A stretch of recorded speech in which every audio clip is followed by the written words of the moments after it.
আমার ননাসের মেয়ের আজকে বিয়ে।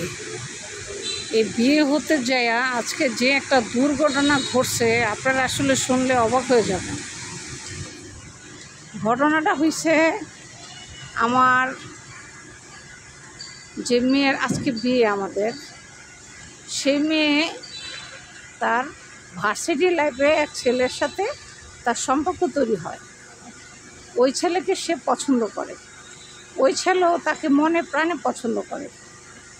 তারা বিয়ে করবে এরকম কথাবার্তা হয়ে গেছে। এখন আমরা মেয়েকে অন্য জায়গায় বিয়ে দিব, পুরো ফাইনাল, আজকে বিয়ে অলরেডি।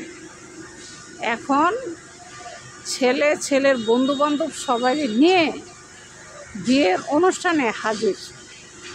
মেয়েকে উঠায় নিয়ে যায় ডাইরেক্ট, সে কোর্ট কাবিন করে বিয়ে করে ফেলছে। কীরকম একটা অবস্থা চিন্তা করছেন?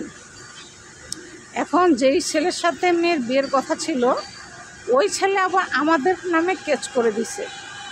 কারণ এই জন্যই করছে, তার কথা হচ্ছে তাদের মেয়ে কোনো ছেলেকে পছন্দ করে, এটা আমরা আগে জানাই নাই কেন, এটা হচ্ছে আমাদের অপরাধ।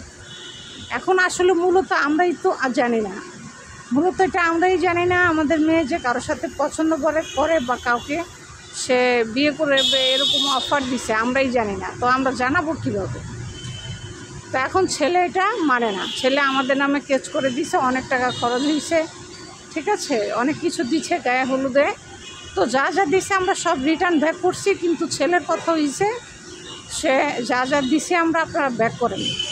আর আমি কেস করে দিব আপনাদের সবার নামে, কারণ আপনারা মেয়ে ঠিক রাখতে পারেন না, বিয়ের কথা আলোচনা করেন। আর আমাদের মেয়ে যে ছেলের সাথে প্রেম করে, ওই ছেলে হচ্ছে গরিবের ছেলে, একদমই।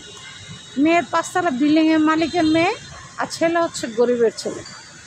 দেখছেন কেমন একটা ঝামেলার সৃষ্টি করছে মেয়ে।